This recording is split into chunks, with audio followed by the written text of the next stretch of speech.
தூலம் என்பது நாம் நேரடியாக இப்ப பார்க்கிறோம். கண் பார்வைக்கு எட்டக்கூடியதெல்லாம் தூலம்னு சொல்றது.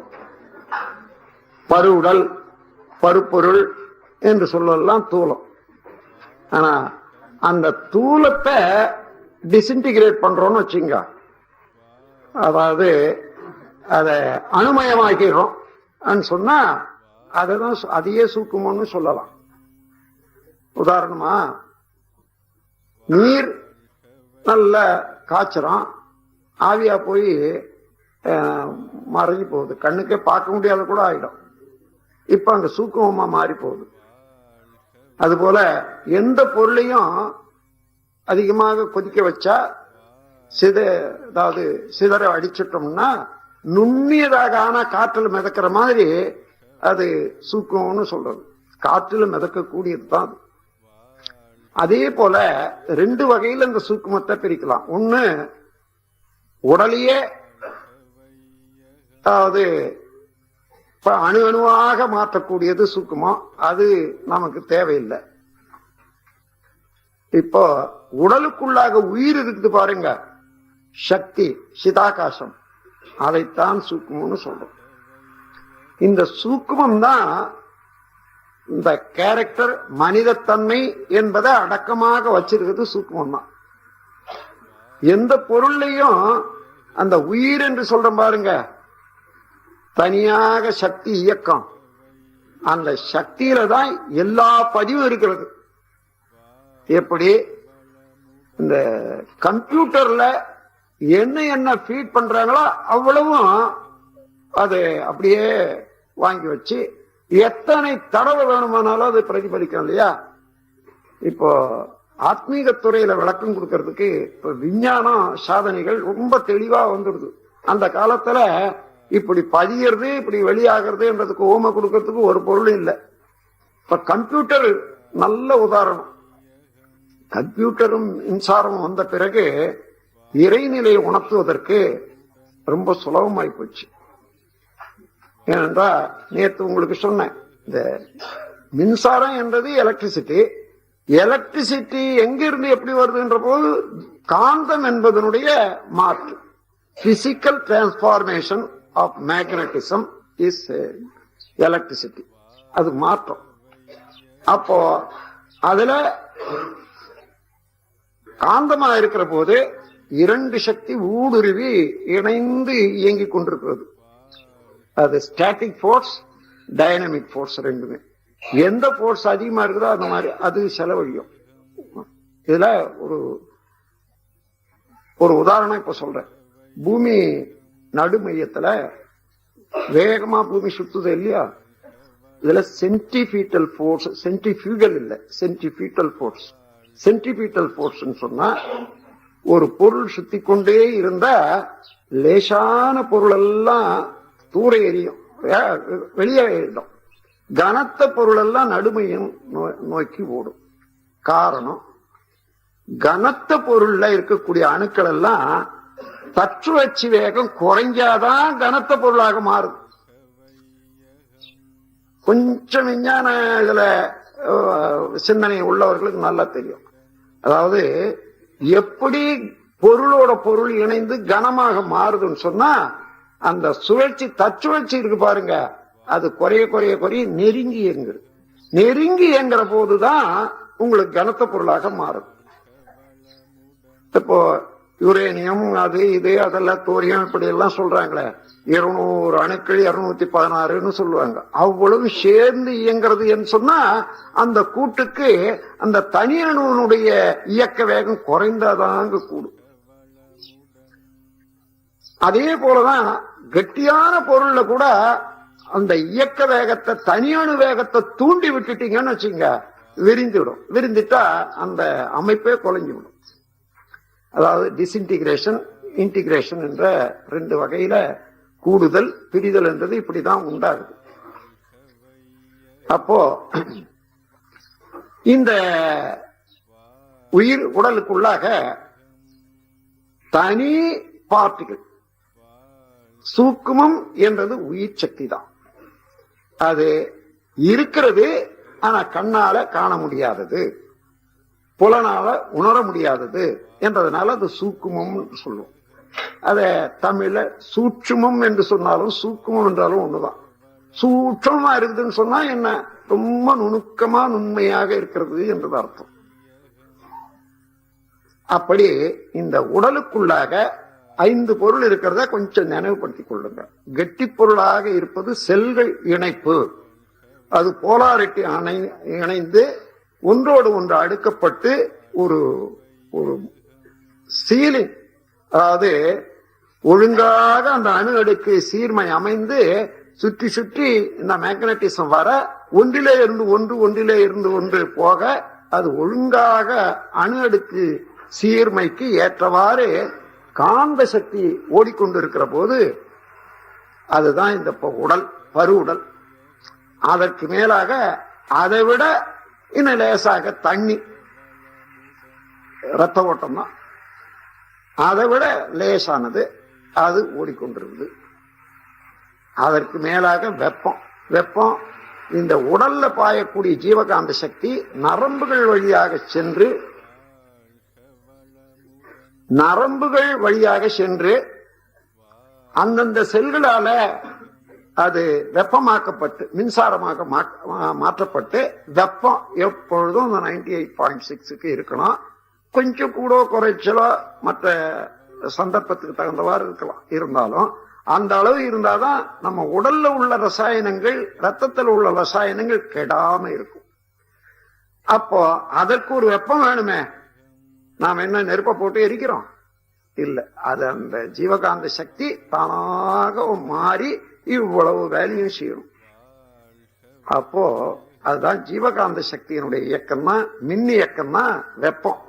அதுக்கு மேல காற்று நாம் உட்கொள்றோம். எவ்வளவு காற்று உட்கொள்றோம்னு சொன்னா நம்ம சித்தர்கள் அதை கூட கணக்கெடுத்திருக்காங்க. நாம் உட்கொள்ளக்கூடிய காற்று இன்ச்சு கணக்கில் பார்த்தா 12 இன்ச்சு, 12 அங்கலம்னா 12 கியூபிக் இன்ச்சுன்னு வச்சுக்கலாம். அதாவது இப்படி சாதாரண போட்டா இன்ச்சுன்னு சொல்றோம், அதுல கியூபிக் இன்ச்சுன்னு சொன்னா 12 கன அங்கலம். அந்த மாதிரி கன அங்கலம் எதுவோ அதுதான் அதாவது 4×3=12 வச்சுங்க. இந்த பக்கம் 4, அந்த பக்கம் 3 அடுக்குனா அந்த அளவுல ஒவ்வொரு இன்ச்சு அவ்வளவு இழுக்கிறோம். அவ்வளவு இழுக்கிறமே, 12 இன்ச்சு இழுக்கிறான். எவ்வளவு விடுறோம்னு கணக்கெடுத்தாங்க, 16 இன்ச்சு வெளியாகுது. அப்போ ஒரு மூச்சுக்கு 4 இன்ச்சு நம்ம உடல்ல தேய்ந்து கருகி காய்ந்து வெளியேறுது பாருங்க அணுக்களுடையது. அது சேர்ந்து கார்பன் டை ஆக்சைடுன்றது சேர்ந்து இப்ப 16 இன்ச்சு வெளியேறிட்டு இழுக்கிறது. அப்போ அடிக்கடி நாம் இந்த சுவாசம் எடுத்துக்கொள்ளலைன்னா கார்பன் டை ஆக்சைடு அப்படியே சேர்ந்து உடலுக்கு எடுத்துடும், எந்த வினையும் நடக்காது. அப்ப அதற்காக காற்று எப்பொழுதும் செலுத்தி கொண்டே இருக்கணும். அதுதான் ஆக்சிஜன் சொல்றோம். அதற்கு மேல உயிர். இந்த உயிர் என்பது நேற்று சொன்ன நுண்ணியது என்று பசுடைய ஒரு மயிர ரோமத்தை 1 கோடி கூறாக்கி மீண்டும் ஒரு துண்டெடுத்து அதை 1,00,000 கூறாக்கினால் மனதால நினைக்கிற போது மயக்கமே வந்துடும். ஆனா எது வரைக்கும் போகுதோ அந்த மாதிரி ஒரு வடிவம் வச்சுக்கிட்டு விட்டுடுங்க. அந்த அளவுக்கு இப்போ ஆனா நான் எனக்கு முதல்ல அந்த மாதிரி இருந்தது. அதை அந்த கணக்கு அவங்க சொல்ற போது அதன் பிறகு அனுபவத்துல தவத்துல இருந்து இப்ப நுண்மையா எது அந்த உயிராற்றல் எந்த அளவு கணம் இருக்கு என்றதை அனுமானிக்க முடியுது. அப்ப அனுமானிக்க நுண்ணிய உயிராற்றலான அந்த விண்ண அனுபவிக்க முடியுமேயானால், அதாவது விண் அறிந்தா உண்மை அறியலாம். ஏன்னா அதுக்கு அடுத்தது எதுவோ அதுதான் மெய்ப்பொருள். அதனால அவ்வளவு நுணுகி மனம் நின்றால்தான் விண்ணறியும். விண்ணறிந்தால் உண்மை எப்படி வெளிப்படும் என்ற இன்னொரு கேள்வி இருக்க. விண்ணை அறிவதற்கு விண்ணை விட நுணுகி அறிவு நின்றாதானே அறிய முடியும். அப்ப விண்ணை விட எது இருக்கிறது இந்த பிரபஞ்சத்துல நுண்ணியது? சுத்த வெளி. நீங்க சுத்த வெளியாகவே நின்னாதான் விண்ணை நினைக்க முடியும். அந்த அளவு அமைதியிலே நின்றால்தான் விண்ணை அனுமானிக்க முடியும். அப்போ அந்த உயிர் சக்தி தன்னைத்தானே சுழன்று கொண்டு உடல்ல ஓடிக்கொண்டே இருக்கு. ரத்த ஓட்டத்துக்கு எப்படி இருதயமோ மையமோ அதே போல உயிர் ஓட்டத்துக்கு மூலாதாரம் மையம், விந்து கமலம் தான் மையம். விந்து எவ்வளவு உறுதிப்பாடும் அளவு இருக்கிறதோ அந்த அளவுதான் உயிர் சக்தி ஒரு உடல்ல இருக்கும். வித்து குறைஞ்சதுன்னு வச்சுங்க, அந்த அளவுக்கு உயிர் சக்தியும் குறையும். பேட்டரியில கெப்பாசிட்டி எவ்வளவோ அவ்வளவுதான் மின்சாரத்தை சேர்க்க முடியும். அது போல வித்தினுடைய அளவு எவ்வளவோ, தூய்மை எவ்வளவோ அவ்வளவுதான் உயிர் சக்தியும் நிறைக்கும். அப்போ இந்த உயிர் சக்தியினுடைய சுழற்சியினால, ஒவ்வொரு உயிர் சக்தியினுடைய சுழற்சியினால ஏற்படக்கூடிய விரிவலை மொத்த டோட்டல் எதுவோ அதுதான் ஜீவகாந்த பெருக்கம் நம்ம உடல்ல எப்பொழுதும் இயங்கி கொண்டிருக்கிறது. இந்த ஜீவகாந்தம் செயல்படுற போது அழுத்தமா ஒளியா ஒலியா சுவையா மனமா, அந்த ஜீவகாந்தம் இல்லைன்னா இங்க இருக்கக்கூடிய பொருள் அந்த தள்ள முடியாது. அதுதான் அழுத்தம். அந்த பிரஷரால தான் முன்ன பின்ன செல்லுகிறது. அதுக்கு மேல ஒலி ஒளி எவ்வளவு தூரம் நம்ம உடல்ல நடைபெறுவதனால எவ்வளவு கன்வர்ஷன் ஆகுது என்று பாத்தீங்கன்னா, மின்சாரமா இங்க காதை வச்சு பார்த்தோம்னா இப்ப நமக்கு அந்த ஒலி தெரியும். இந்த அளவு ஒலி எப்பொழுதுமே இருந்து கொண்டிருக்கும். இந்த ஒலிக்கு உட்பட்ட ஒலிய நம்மால உணரவே முடியாது. ஏன்னா நாம் அந்த அளவுக்குத்தான் நம்முடைய அறிவு நிலை நிக்குது. அதை விட உயர்ந்தாதான் நமக்கு அது தெரியுமே தவிர அதை விட தாண்ட தெரியாது. எப்படின்னா, இப்போ ஒரு எறும்பு இருக்கு, ஒரு வெள்ளைக்கட்டி வச்சுங்க. இந்த வெள்ளைக்கட்டி அந்த மூலையில வச்சுட்டு இங்கிருந்து நீங்க அத வெள்ளம் எங்கன்னா இருக்குதான்னு மோந்து பார்க்கணும்னா முடியுமா? முடியாது. ஆனா அங்க வெள்ளைக்கட்டி வச்சுட்டு இங்க ஒரு 4-5 எறும்பு விட்டுடுங்க. எப்படியோ இப்படியும் அப்படியும் இப்படியும் அப்படியும் வந்து அப்படியே போய் சாயங்காலத்துக்குள்ள அங்க போய் சேர்ந்துடும். அதுக்கப்புறம் அங்க இருந்து ஒரு லைன் வச்சுக்கிட்டு அதை உண்ண ஆரம்பிக்கும். அப்ப என்ன ஆச்சு, மனிதனுடைய இந்த சுவை உணர்வு, மன உணர்வு நம்பர் 1ன்னு வச்சுங்க. எறும்பினுடைய உணர்வு 0.1, அதாவது 10ல் 1 இருக்கு. வெள்ளத்துல அங்கிருந்து இங்க வரக்கூடியது 0.3ன்னு வச்சுக்கணும். இப்ப 0.3 என்று சொல்றது 1ல 10ல் 3 பங்கு தானே, அதனால நமக்கு தெரியல. ஆனா எறும்புக்கு அது 0.1, 1ல இருந்து +2ல இருக்குது. அதனால அவ்வளோ தொலைவுல இருக்கிறத அது கண்டுபிடிச்சு. அது போல எந்த உணர்ச்சியும் தன் இருப்புக்கு மேலாக, தன் இயக்கத்துக்கு மேலாக தூண்டப்பட்டு அது உயரும் போது அதுதான் உணர்வாக இருக்கிறது என்று சொல்லும் போது, இந்த உடல் இயக்கத்துக்கும் மன இயக்கத்துக்கும் காரணமாக இருப்பது ஜீவகாந்தம் தான். அந்த ஜீவகாந்தத்தை உற்பத்தி செய்வது உயிர் சக்தி. இந்த உயிர் சக்தியை தாங்கி நிற்பது வித்து. இந்த விந்து கெட்டு போனால், நீர்த்து போனா என்ன ஆகும்? நீர்த்து போனா குறைஞ்சிடும். அங்க உடல்ல தாங்காது. குறைகிறது வேஸ்டா போறதுன்னு ஒண்ணு, அதாவது மூத்திரத்துல மலத்துல நமக்கு தெரியாமயே போயிடும், வேர்வையில கூட போகும். அது இல்லாம நீர்த்து போனா, அதாவது வயது வந்தவர்களுக்கெல்லாம் உடல் உறவு இச்சை ஜாஸ்தியா இருக்கும். அதனால அடிக்கடி போய் அதுலயும் வேஸ்ட் ஆயிடும், இன்னும் மேலும் நீர்த்து போகும். இது இல்லாம சினம் கொள்றாங்க பாருங்க. சினம் கொள்றவர்களுக்கு வித்து அதிகமா, சினம், உணர்ச்சி வயப்படுதல், கவலைப்படுதல், வித்து நீர்த்து போகும். காரணம், அந்த கவலைப்படும் போத, சினம் கொள்ளும் போத வேவ் லெங்த் ஆஃப் அவர் மைண்ட் அது ரொம்ப பேட்டாவில 20, 25, 30ன்னு ஓடும். அப்படி ஓடுற போது இந்த உயிர் சக்தி அதை சமாளிக்கிறதுக்கு எவ்வளவு செலவழியுதோ அந்த செலவழியறத சேர்க்கணுமே இல்லையோ, அப்ப உயிர் சக்தியினுடைய ஒவ்வொரு துகளும் விரைவாக இயங்க ஆரம்பிக்கும். அப்படி விரைவாக இயங்க ஆரம்பிக்கிற போது என்ன ஆகுது, மொத்தம் சேர்த்தா உயிர் சக்தி உடல் வரையில இருக்குன்னு வச்சுக்கோங்க. அதுக்கு அளவுதான் நம்ம சூக்ஷ்ம சரீரத்துக்கு வடிவம் என்னன்னு கேட்டா நம்ம உடல் தான் அதனுடைய வடிவம். இப்ப அது உடல் வரையில் இருக்கக்கூடிய சூக்ஷ்ம சரீரத்தினுடைய அளவு உயிர் சக்தியினுடைய துகள் வேகமாக இயங்க ஆரம்பிச்சா எக்ஸ்பான்ஷன் உண்டாகும். அத உங்களுக்கு தெரியும், எந்த பொருளும் சூடு பண்ணாலும் அதாவது அதனுடைய வேகம் ஜாஸ்தி ஆச்சுன்னா எக்ஸ்பான்ஷன், விரிவு உண்டாகிற போது உடலையும் தாண்டிய ஒரு பிகு சூக்ஷ்ம சரீரத்துக்கு வர்ற போது அப்போதுதான் அதை செய்யணும் இதை செய்யணும் அடிக்கணும் உதைக்கணும் குத்தணும் என்ற அளவுக்கு வேகம் வர்றது அர்த்தம். ஏன்னா அந்த டென்ஷன் அப்படி சென்று செலவழிச்சுடான்னு வச்சுங்க, மறுபடியும் முன்ன இருக்கிற நிர்வாகமே செய்ய முடியாத ஆற்றல் இழந்து போறோம். அந்த தூண்டுதல்னால உடனடியாக ரத்த வேகம் அதிகமாகும். Blood pressure at once will rise.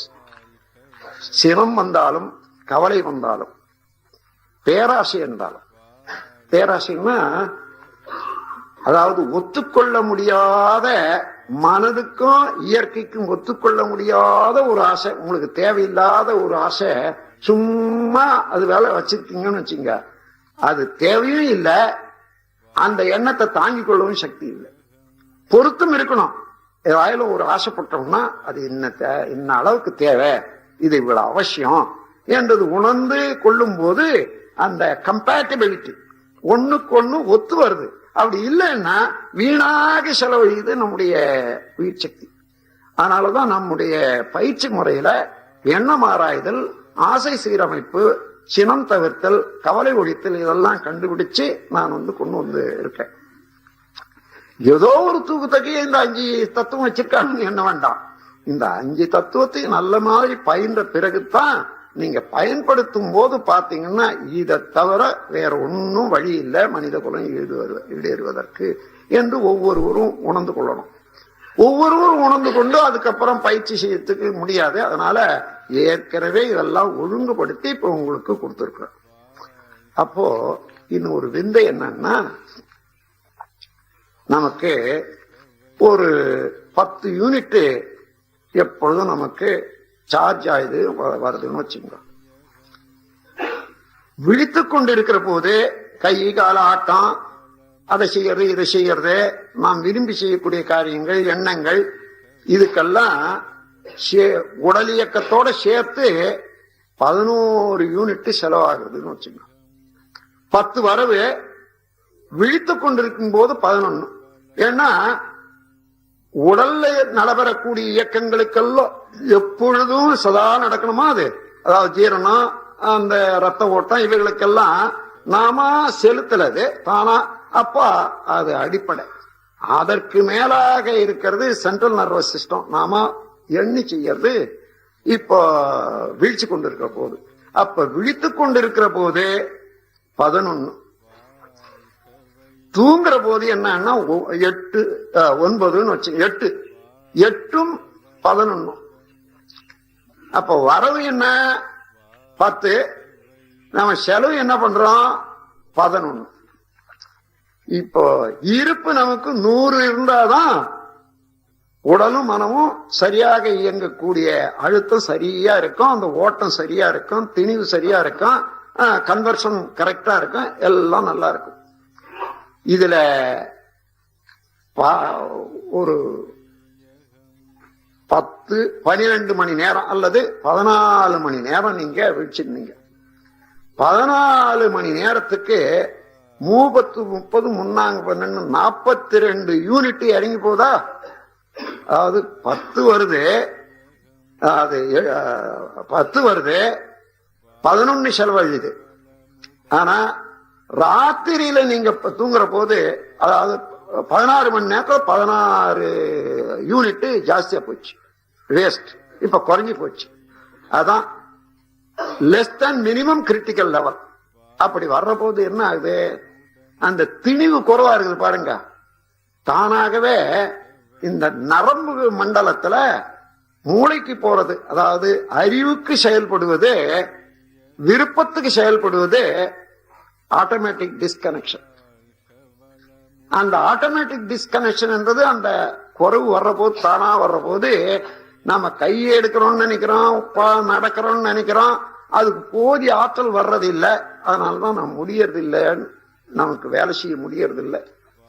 அதே போல கண்ணு வேலை செய்யல, காது வேலை செய்யலன்னுட்டு வருது. அப்போ ஆட்டோமேட்டிக் டிஸ்கனெக்ஷன் வந்தா இன்னும் போக போக தூக்கமே வந்துடும். தூக்கம்னா நம்ம விழுந்துடுறோம்னு வச்சுங்க, விழுந்து விழுந்து பார்த்து அடிபட்டு தான் மெதுவா படுத்து உட்கார்ந்து படுக்கிறோம். இல்லைன்னா அது விழுந்துடுறதுதான் அது. அப்போ தூங்குற போது என்ன ஆகுதுன்னு பாருங்க, உடல் வரையில நடக்கக்கூடியது 8 யூனிட் தான் செலவழியுது. நீங்க 6 மணி நேரம் தூங்குனீங்கன்னு வச்சுங்க, இப்ப என்ன வருது 10, என்ன செலவழியுது 8, 6 மணி நேரத்துக்கு 12 யூனிட் மிச்சமாகுது. 8 மணி நேரம் இருந்தீங்கன்னா 2 16 யூனிட் மிச்சமாச்சு. இந்த 16 யூனிட் மிச்சமான உடனே அந்த 100 யூனிட் இருப்பு சரியா போகுது. Automatic connection comes to the mental function. தானா வருது, அப்ப வீழ்ச்சிக்கிறோம், அப்ப வேலை செய்யறோம். இந்த விந்து எல்லாம் நடக்குது. நாம வெளியில எதையோ சினிமா பார்க்கணும், அதை பார்க்கணும், நமக்கு உடலுக்குள்ளாக நடக்கக்கூடிய விந்தைய ஒரு நாளாயிலும் கவனிச்சா இந்த உடலை எப்படி பாதுகாக்கணும் என்ற பொறுப்பு நமக்கு வரும். இந்த பொறுப்பு இல்லாத நாம் இந்த உடலை நடத்துறோமே, இத போல பாவம் வேற ஒரு பாவமே இல்லை. அத ஒரு யோகியார் சொல்றாரு,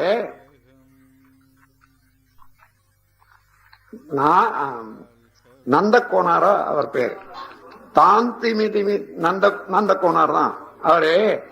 இந்த 4 மாதமாய் கொயவனை வேண்டி நந்தவனத்திலோர் ஆண்டி, நந்தவனம்னா ரொம்ப அழகிய பூங்காவாக இருக்கக்கூடியது இந்த உலகம். இந்த இடத்திலே இருந்து வாழ்ந்து கொண்ட ஆண்டி எல்லாம் வந்த வல்ல இறைவன் தான். அவன் என்ன பண்ணான்னா இந்த உடல் கெட்டு போச்சுன்ட்டு எதிர்ப்பாயி அப்புறம் வேற ஒரு உடலை கட்டணும்னு சொல்லி கருப்பையில இருந்துகிட்டு நந்தவனத்தில் ஒரு ஆண்டி 4 மாதமாய் கொயவனை வேண்டி கொண்டு வந்தான் ஒரு தோண்டி. 4 6 10 4 24 மாசம் இல்ல, 10 மாதமாக கட்டி வெளியில கொண்டு வந்தான். அந்த அருமை தெரியாத என்ன பண்ணா, கண்ணை திறந்தான், ஒளி வாசனை சுவை எல்லாம் இருக்குது. இதுலயே மயங்கி இந்த வேடிக்கைய பார்த்து பார்த்து பார்த்து ஆண்ணா உடஞ்சி போச்சுன்னு சொல்றான். நந்தவனத்தில் ஒரு ஆண்டி 4 மாதமாய் குயவனை வேண்டி கொண்டு வந்தான் ஒரு தோண்டி, அதை கூத்தாடி கூத்தாடி போட்டுடைத்தாண்டி.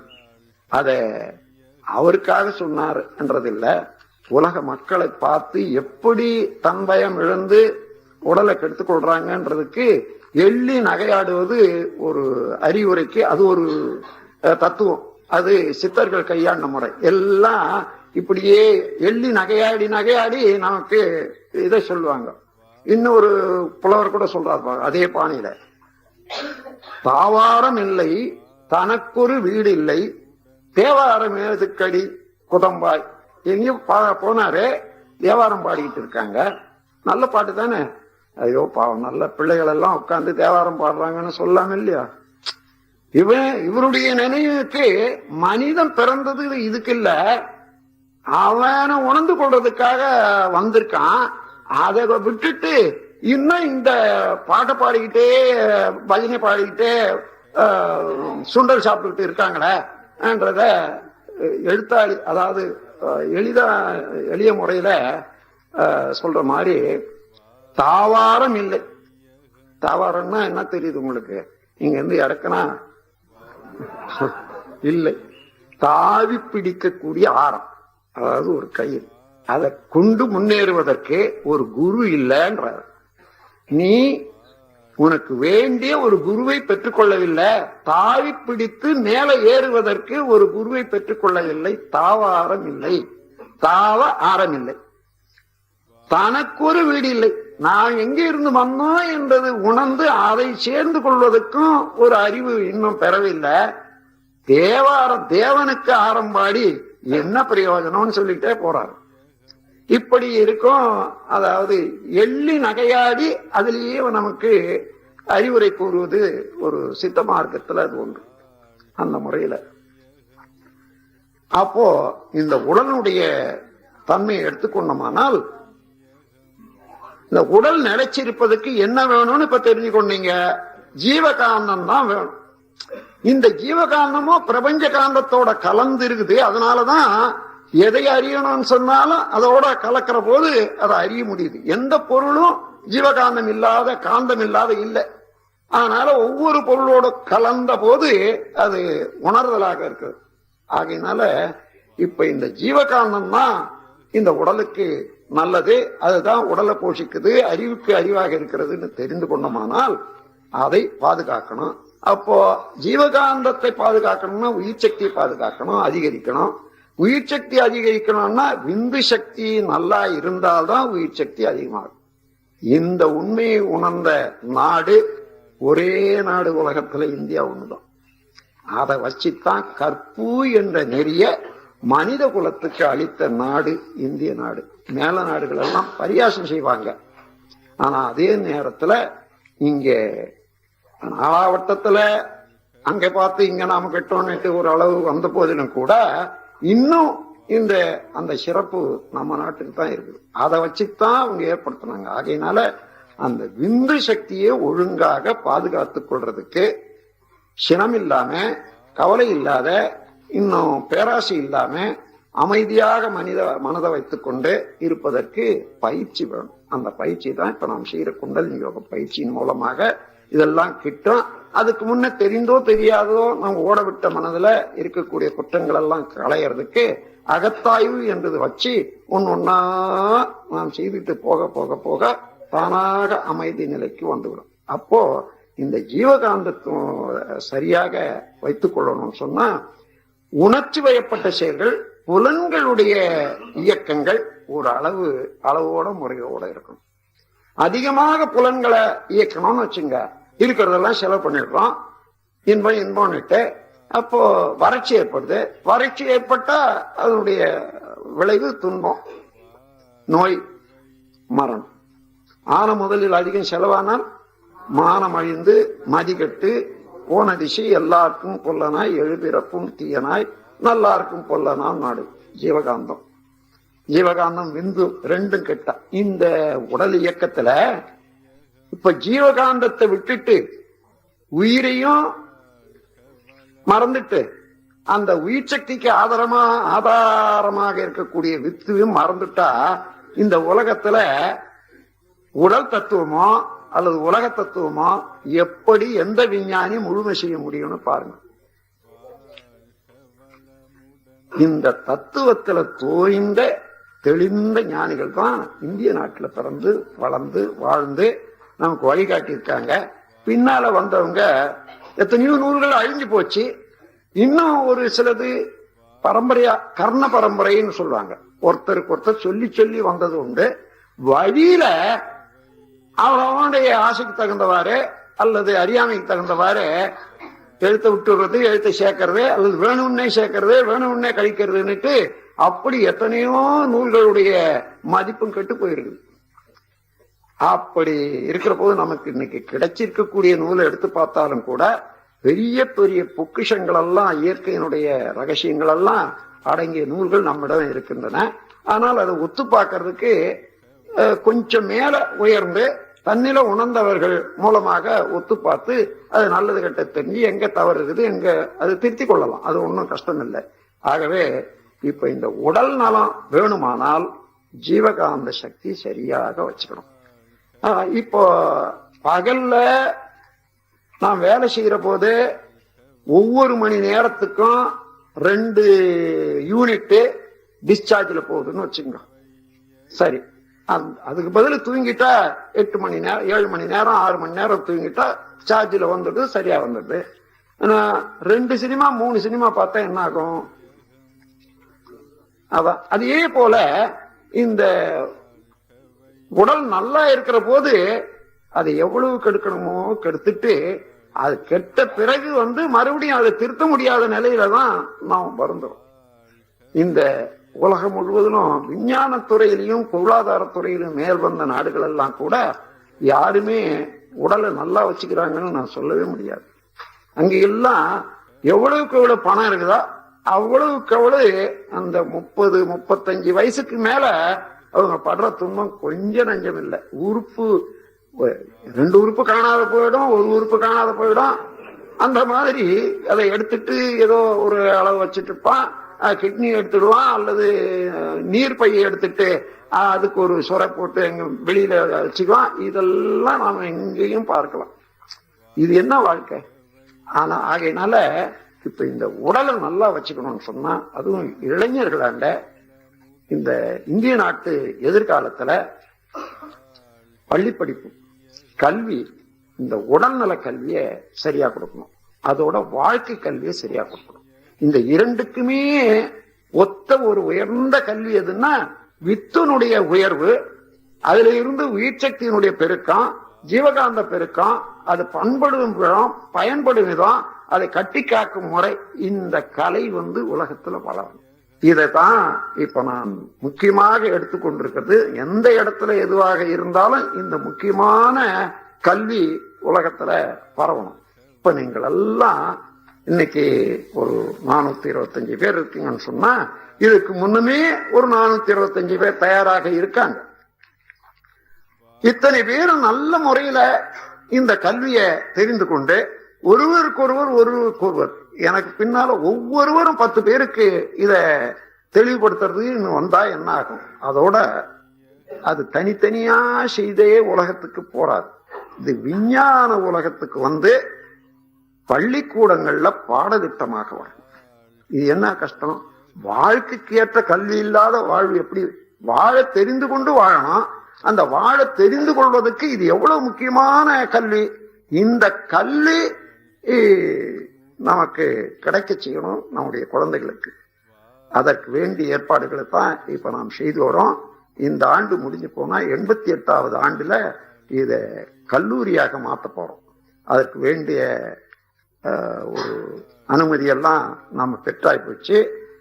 அதை 88வது ஆண்டுக்குள்ளாக இந்த கட்டடங்கள் கட்டி, ஓங்கார மண்டபம் கட்டி, இன்னும் ஒரு சில இதெல்லாம் வரணும். வந்த உடனே பாடத்திட்டங்களை வகுத்து ஒவ்வொரு கல்லூரி மாணவர்களுக்கும் வார கணக்கிலேயோ அல்லது மாத கணக்கிலேயோ அல்லது இந்த வெயில் கோடை காலத்திலேயோ அவர்களுக்கு குரூப்பா 100 பேர் 200 பேர், இப்போ 400 பேர் இப்போ ஒரே நேரத்தில் இருக்க முடியுது.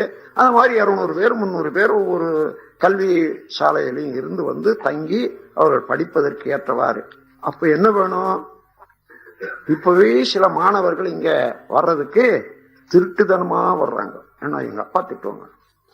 அவங்க அப்பாவுக்கு இந்த யோகம் என்றது ஏதோ திசை திருப்பி விடுறான்ற அளவுக்கு தான் தெரிஞ்சுக்கிறாங்களே தவிர, அவங்களாயிலும் கொஞ்சம் எட்டி பார்க்கலாம் இல்லைங்க, பாக்குறது இல்லை. இல்ல யாராயிலும் கேட்டாயிலும் தெரிஞ்சுக்கிறாங்கன்னா இல்லவே இல்லை. அதெல்லாம் முடியாதுங்க, போகக்கூடாது. அந்த அளவுல ஒரு தடை இருக்குது. அது அவர்களெல்லாம் உணரும்படியாக செய்வதற்கு நாம போல குடும்பத்தவர்கள் ஒருத்தருக்கு ஒருத்தர் அதை விரிவுபடுத்தி சந்தர்ப்பம் வரும்போதெல்லாம் இந்த குண்டலினி யோகம், உலக சமுதாய சேவா சங்கம் அல்லது மனவளக்கலை மன்றங்கள் மனிதனுக்கு தேவையானதாக தான் சொல்றாங்க. வாழ்க்கையில புறம்பானது ஒன்றுமில்லை, வாழ்க்கை கல்வி தான் சொல்லி கொடுக்கறாங்க என்ற அளவுக்கு இன்னும் இது தெளிஞ்சிடும். வர வர வர உண்மை எப்படியும் தெளியத்தான் வேணும். இப்படியாய் முதல்ல இந்த தமிழ்நாடு எல்லா மக்களுக்கும் தெளிவாக அறமும் இறை உணர்வும் வந்துவிட்டோம். அது போதும் இந்த உலகத்துக்கு. ஆகவே அந்த முறையில உடல் நலம்னா ஏதோ ஒண்ணு நல்லா மூக்கு பிடிக்க சாப்பிட்டா உடல் நலம் வந்துடணும்னு நினைச்சிட்டு இன்னும் போடுங்க, என்ன குறைச்சி சாப்பிட்றீங்களேன்ற அளவுக்கு வருது பாருங்க. அதெல்லாம் உடல் நலம். அளவோடு சாப்பிடுற போதுதான் உடல் நலம் இருக்கும். நான் ஒரு கவி எழுதியிருக்கேன். நீ ஜீரணிக்கிற அளவுக்கு உட்பட்டு இருந்தால் நீ உண்ணக்கூடிய உணவு, நீ உணவை ஜீரணிக்கிறாய். அதற்கு மேலாக உண்ணும் போது உணவு உன்னை ஜீரணிக்கும் என்றது. இப்படி இதெல்லாம் ஒரு சுருக்கமாக இருந்தாலும் கூட ஆழ்ந்து அவருடைய கருத்துக்களை எடுத்துக்கொண்டு நீங்களெல்லாம் இந்த அறிவொளியை பரப்பக்கூடிய பேராசிரியர்களாக நீங்க திகழ போறீங்க. இன்னும் கொஞ்சம் சிந்தனையை கொஞ்சம், அதாவது சமுதாயத்துக்கு என்று ஒரு பகுதியை ஒதுக்கி வச்சுக்கோங்க. நீங்க எந்த வேலை செய்தாலும் சரி, எவ்வளவு பெரிய பணக்காரா இருந்தாலும் சரி, நான் சொல்றேன் 60 வயதுக்கு மேல 70 வயதுக்கு மேல உங்க பணமோ உங்க சிந்தனையோ பயன்படுறதில்லை. ஏன்னு கேட்டா உங்க பையனோ அல்லது மகளோ பார்த்துட்டே இருப்பாங்க, இந்த கதை இன்னும் இந்த மூச்சு போட்டுட்டு எங்களை வதச்சிக்கிட்டு இருக்குது என்றது. அவர்கள் போய் கும்பிடக்கூடிய இடங்கள் எல்லாம் அந்த கும்பிடுல இது ஒரு சங்கல்பமா போட்டு வைப்பாங்க. ஆகையினால இதெல்லாம் நீங்க ஆத்மீக துறையில பண்பட்டு விடுங்க. அதாவது ஆபீஸ்ல இருந்து ரிட்டையர் ஆயிட்டா கூட சரி, ஒரு 4 பேர் 10 பேருக்கு இத சொல்லி கொடுக்கறதுக்குன்னு வச்சுங்க. வர வர வர வர ஒரு 100 பேரோ 50 பேரோ உங்களுக்கு துணையாக உங்கள் கருத்தை பயில்வதற்கு வந்துட்டாங்க. நாம் இந்த மூச்சு விட்டுட்டு இந்த உடலை இங்க விட்டுட்டு பிரிகிற வரைக்கும் மதிப்பு குறையவே குறையாது, அமைதியும் குறையவே குறையாது. அமைதியாக இருக்கலாம் யாரா இருந்தாலும் சரி. அதனால அன்னைக்கு தேடிக்கணும்னா அன்னைக்கு நீங்க ஆசிரியர் பயிற்சி எடுக்கணும்னா நான் இருப்பேனா? இன்னைக்கு வந்ததுதான் சரி. இதுக்கு மேல தொடர்ந்து ஆசிரியர் பயிற்சி நடக்கும். ஆகையினால எப்பொழுது இது காற்றடிக்குதோ அப்போ தூத்த வேணும்ன்ற அளவுக்கு இன்னைக்கு வந்தது சரி. நீங்க நல்ல மாதிரி பயின்று இதை விடாத மேல மேல மேல மேல மேல சிந்தனை ஆற்றல்னால உங்களதாக ஆற்றிக்கணும். இது வேதாத்திரியனுடைய கொள்கைன்னு என்ன வேண்டாம், இது மனிதனுடைய கொள்கை, மனிதனுக்கு வேண்டியது, மனித சமுதாயத்துக்கு வேண்டியது என்ற அளவுல இதையெல்லாம் நீங்க உணர்ந்து மேலும் மேலும் மேலும் மேலும் அறிவில பூரிப்பு எய்தி இந்த உலகம் உய்ய வழிகாட்டிகளாக அமைய வேண்டும் என்று கூறி உரையை முடிக்கிறேன். வாழ்க வளமுடன். வாழ்க வளமுடன். அருள் தந்தை அவர்கள் இடுப்பு வலியை நீக்கும் பயிற்சி முறைகளை விளக்குகின்றார்கள். முதுகெலும்பு நம்ம உடல் நலத்துக்கு மிக முக்கியமான உறுப்பு. தாய் தந்தையர்கள் உடல்ல இருந்து வித்து வெளியேறி அது தொடர்ந்துதான் இந்த உடல் கட்டப்படுகிறது. அந்த வித்தணுவிலே இருக்கக்கூடிய உயிரணுக்கள், அதாவது லைஃப் போர்ஸ் பார்ட்டிகள், அதுலதான் எல்லா பதிவும் இருக்குது. அந்த பதிவுபடியே விந்து சக்தியில இருந்து ரசாயனங்கள் பிறந்து இந்த உடல் முழுவதும் கட்டப்படுது. அதாவது சின்ன குழந்தைகளுக்கு வித்து இல்லைன்னு சொல்ல முடியாது, வித்திலிருந்து தான் உடலே உற்பத்தி. அப்போ அந்த உடலை பாதுகாக்கிற அளவுக்கு ரசம், ரத்தம், மாமிசம், கொழுப்பு, மஜ்ஜை, அஸ்தி மஜ்ஜை சுக்லம்னு வர்றபோது 7 தாதுக்களும் குழந்தையிலேயே உற்பத்தி ஆகுது. ஆனா உடல் வளர்ச்சி அதிகமா இருக்கிறதுனால அந்த வயசு வரைக்கும் மிச்சமாகிறது இல்லை. உடல் வளர்ச்சிக்கும் அதுக்கும் சரியாயிட்டே இருக்கும். அதனால வித்து சுவரி நிற்கும் 12 வயது வரையில. 12 வயதுக்கு மேலதான் சர்ப்ளஸ் வரும். அதன் பிறகுதான் இங்க கீழ் இறங்கி முதுகெலும்பு வழியாக கீழே இறங்கி செக்ஷுவல் கிளாண்ட் மூலாதாரத்துல நிலைத்திருக்கு. அது வரைக்கும் மூளையே தான் அதுக்கு இருப்பாக இருக்குது. இப்பவும் எல்லாருக்கும் மூளைதான் விந்துக்கு உற்பத்தி ஸ்தானம். அப்போ இந்த மூலாதாரத்துல இருந்து 2 விதமான இயக்கங்கள் நமக்கு நடக்கிறது. ஒண்ணு ஜீவகாந்த சக்தி உற்பத்தி பண்றது உயிர் சக்தி, அது அங்க இருக்குது. அந்த உயிர் சக்தியிலிருந்து தான் கரண்ட் வரணும். அது இல்லாத ஜீவசக்தி உடலை பாதுகாக்கிறதுக்கு வேண்டிய இதெல்லாம் பிட்யூட்டரி கிளாண்டும் இன்னும் மொத்த இதுவும் சேர்ந்து அப்படி ஒரு பிசிக்கல். அப்போ அந்த வித்து இங்க உற்பத்தியான உடனே அது அப்படியே முதுகெலும்பு வழியா பின்னால மூலாதாரம் வரைக்கும் தொடர்பு இருக்கும். சர்ப்ளஸ் இருக்கட்டும் இல்லாத போட்டும் குழந்தைகளாக இருந்தாலும் சரி, அது வரைக்கும் தொடரும். அப்போ இந்த முதுகெலும்பு எந்த வழியில கெட்டாலும் அல்லது செயலற்று போனாலும் அது இது வரைக்கும் அதுக்கு மேல ரத்தம் ஓடாது, மூளை வேலை செய்யாது, கை கூட தூக்க முடியாது. முதுகெலும்பு ஒடிஞ்சதுன்னு வச்சுங்க, கை காலு கூட அந்தந்த இதுல தூக்க முடியாது பொருள். அதனால முதுகெலும்பை நல்ல முறையில பாதுகாக்க வேண்டியது உடல் நலத்துக்கு நல்லது. ஆனா இது பல காரணங்களால முதுகெலும்புல வலி வருது. சிலருக்கு ஆர்த்தரிட்டிஸ் இருந்ததுன்னா அடிக்கடி வலி வரும். இந்த முதுகெலும்புல இந்த கழுத்துக்கு கீழே இருக்குது பாருங்க, அந்த எலும்புகள் கொஞ்சம் பிறண்டு போயோ சதை பிறண்டு போயோ இன்னும் ஒரு வியாதி வருது பாருங்க, கழுத்தை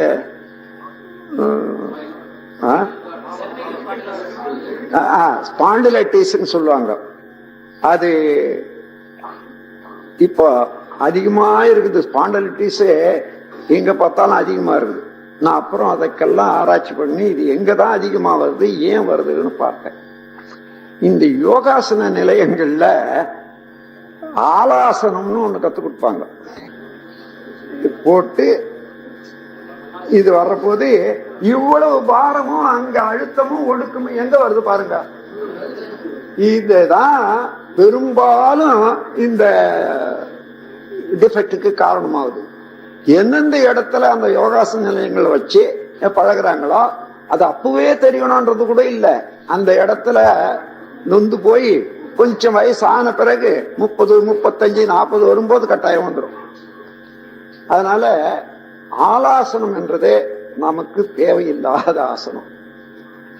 அத சிரசாசனம், ஆலாசனம், சர்வாங்காசனம் இவைகளெல்லாம் ஒரு சில நோய்களை, குறிப்பிட்ட நோய்களை தீர்க்கறதுக்காக இருக்குது. அந்த நோய்க்காக செய்து அதை முடிச்சிடணும். அந்த நோய் போய் இன்னொரு நோய் வர்றதுக்கு வச்சுக்க கூடாது. அப்போ அது ஒண்ணு. இந்த காலத்துல கொஞ்சம் பண வசதி உள்ளவர்கள் எல்லாம் அதுவரையில பாயில படுக்கிறது தவிர்க்க முடியாது. பாயில பிளாட்டா நல்லா படுக்கும். திரும்பினாலும் கொண்டாலும் எந்த பக்கம் திரும்பி படுத்தாலும் லெவல் ஒன்னா இருக்கும். இப்போ இந்த யூ ஃபோம்னு வந்திருக்கு பாருங்க, அந்த இதுல ரொம்ப இன்னமும் தொட்டு தொட்டு பார்த்து ரொம்ப மெல்லீசா ரொம்ப மெத்தையாட்டம் இருக்கிறதா பார்த்து வாங்குவாங்க. அதுல படுத்தா என்னன்னா பக்கெட்டு தான், இந்த இடுப்பு வரையில உள்ள போயிடும். அது மேல காலு தலையும் கொஞ்சம் மேல இருக்குன்னு வச்சுங்க. இந்த வளைவு முன்பக்க வளைவு இருக்குது, சரி மல்லாந்து படுக்கிற போது. நீங்க சைட்ல படுக்கிற போது அந்த வளைவு என்ன ஆகும் கொஞ்சம் கவனிச்சு யோசித்து பாருங்க. இடுப்பு இப்படி போய் இப்படி திரும்புது இல்லையா?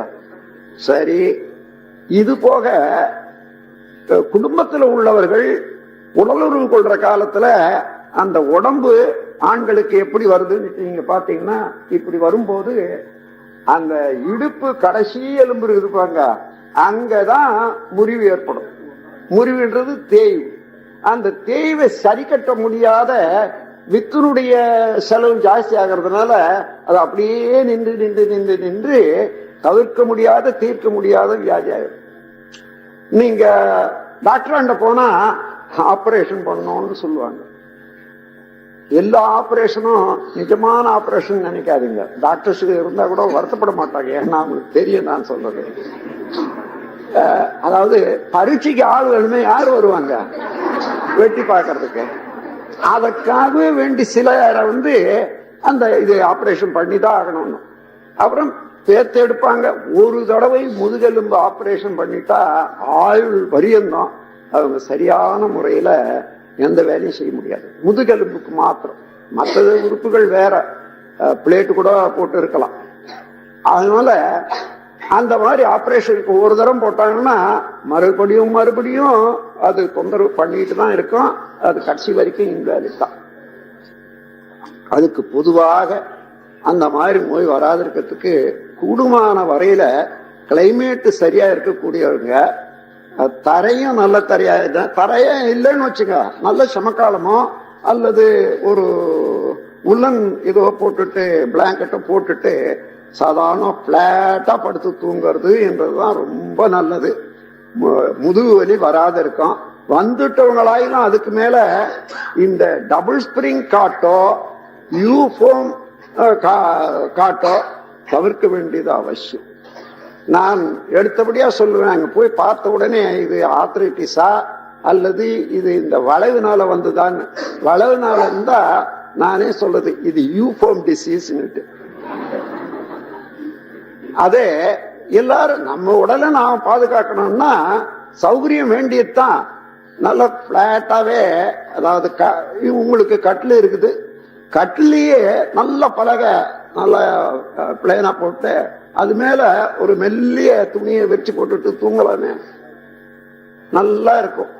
அந்த மாதிரி நாம் மாத்திக்க வேண்டியதுதான். அந்த மாதிரி ஏற்கனவே ஏற்பட்டு இருந்தாலும் இனி ஏற்படக்கூடாதுன்னாலும் அந்த மெத்தை இது வரைக்கும் வாங்கிட்டோமே அதை என்ன பண்றதுன்னு கொஞ்ச நாள் கொஞ்சம் மன கஷ்டமா தான் இருக்கும். தூக்கி போட்டு வைக்கிறது. யாராலும் விருந்தினர் வந்தா கீழே போட்டா போகுது. ஏன்னா கட்டில இருக்கிறதுக்கும் கீழே போடுறதுக்கும் பரவாயில்ல. அது தினம் உபயோகிக்கிறதுக்கும் ஒரு நாள் உபயோகிக்கிறதுக்கும் வித்தியாசம் இருக்குது. அந்த மாதிரி விருந்தினருக்குன்னு எடுத்து வச்சுடுங்க. அது கடுமையா தான் இருக்குது நான் சொல்றதுக்கே. ஆனாலும் தவிர்க்கவே முடியாது. அதனால வரக்கூடிய நோய் கொஞ்ச நெஞ்சம் இல்லை. அதுக்கப்புறம் அதுல சிம்பிள் எக்ஸசைஸ்னால 100க்கு 80 பங்கு அந்த முதுகு வலியை போக்கிக் கொள்ளலாம். ஆனால் அந்த முதுகு வலி செய்யற போது வலி இருக்குதுன்னு வச்சுங்க, ஒருவேளை எலும்புகள் பிறண்டு கேப் விட்டு போய் வந்திருக்கலாம். அந்த மாதிரியா இருந்ததுன்னா செய்ய வலி இருக்கும். அதனால அந்த ட்ரீட்மெண்ட்டை இந்த எக்ஸசைஸை கூடாதுன்றது அர்த்தம். வலி இல்லாத அல்லது கொஞ்சமா இருக்குது, மறுநாளைக்கு சௌகரியமாகுது, மறுநாளைக்கு சௌகரியம்னா அப்புறம் அதை தொடர்ந்து செய்யலாம் அந்த எக்ஸசைஸ். இவ்வளவுதான். எப்பேற்பட்ட இடுப்பு வலி இருந்தாலும் இது ஒரு 2 நாள் 3 நாள்லயே அது குணமாக தெரியும். அங்க கேப் இருந்து உடஞ்சி போய் ஏதாவது இருந்தாலும் ஒழிய மற்றபடி எல்லா நோயும் இதுல போயிடும். அப்புறம் ஆஸ்மாவுக்கு ஸ்பெஷல் இது. இந்த ஆஸ்மாவுக்கு நியூரோமஸ்குலர் எக்ஸசைஸ் போதுமானது. இது ரொம்ப உதவியா இருக்கும். அது அதோட இந்த இந்த ஒரு எக்ஸசைஸும் கூட செய்யணும். மூச்சு விடுறாங்க, மூச்சு இழுக்கிறாங்க, மூச்சு விடுறாங்க, மூச்சு இழுக்கிறாங்க. இந்த மாதிரி ஒரு 5 தடவையில இருந்து 10 தடவை வரைக்கும் செய்தா இந்த நல்ல எக்ஸ்பேண்ட் ஆயிடும். லங்ஸ் ரெண்டுமே எல்லா அப்புறமும் நல்லா இழுக்கும். அதனால ஆஸ்மாவுக்கு நல்ல குணம் தரும். அடிக்கடி தண்ணி மூக்குல தண்ணி ஒழுகுதா, அது கூட நல்லது.